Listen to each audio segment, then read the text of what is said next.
The screen is pitch black. All you hear is a winter wind howling outside, cold and relentless. Then, a tiny match flares up and lights the room just enough to see someone's breath hanging in the icy air. Beside them sits a thermal camera, showing the room at a bone-chilling 38 degrees. There's no electricity, no gas, nothing to burn. Just 4 tiny tea light candles and a pile of hope. If you trust what school textbooks said about thermodynamics, you'd believe there's no chance. A candle can't heat a room. The numbers just don't work out.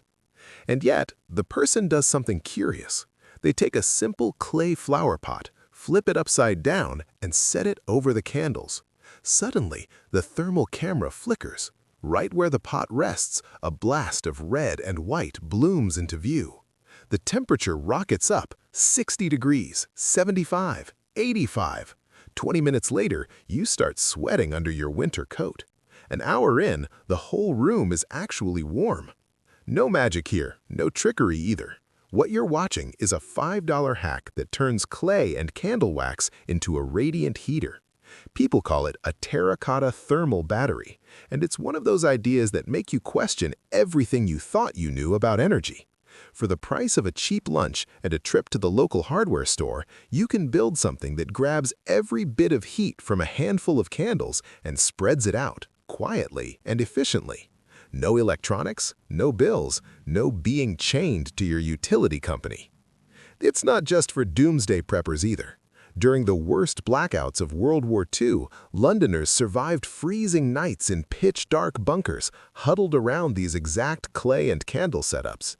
Ancient Romans actually used this same heating trick, scaled up by engineers, to keep their famous bathhouses steamy. Today, people in off-the-grid cabins bracing for Alaskan winters still depend on big versions of this same idea. So why haven't you heard about it? Simple. Nobody stands to make money from it. Energy companies want you paying for heat every month, so they bury cheap, clever hacks like this.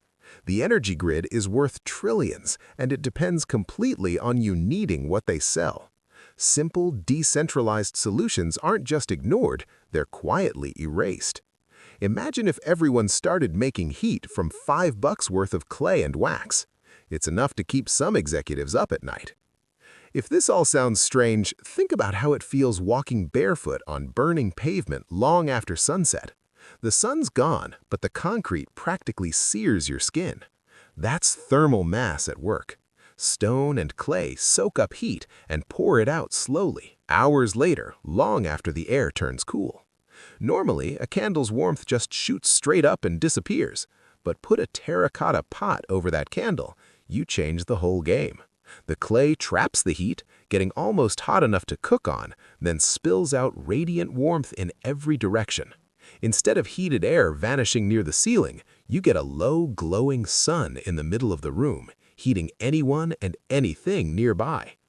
Building one isn't rocket science. Grab a 6-inch clay flower pot, make sure it's unglazed, a smaller 4-inch pot, a long metal bolt with a few nuts and washers, and your 4 tea lights. Bolt the small pot through its hole, set it inside the big one so there's a gap between them, and rest the whole thing over your candles. Prop it up with bricks or stones so there's airflow underneath. Don't use just one pot. You need both, nested together with an air gap to really trap and radiate the heat. And don't bother with glazed or painted pots. The shine kills the effect. Just raw clay. A good setup gets so hot the metal bolt on top will burn your fingers. The outer pot acts like an old-fashioned radiator. In a small room, one unit can make a difference within a couple hours. If you want more heat, build more of them.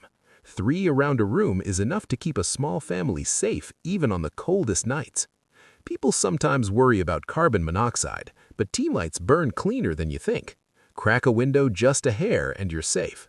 For the extra cautious, use beeswax or vegetable oil lamps. They're almost soot-free. There's something weirdly satisfying about sitting next to one of these homemade heaters. You're connecting with thousands of years of human wisdom. Ancient Koreans built the ondo. Romans perfected the hypocaust.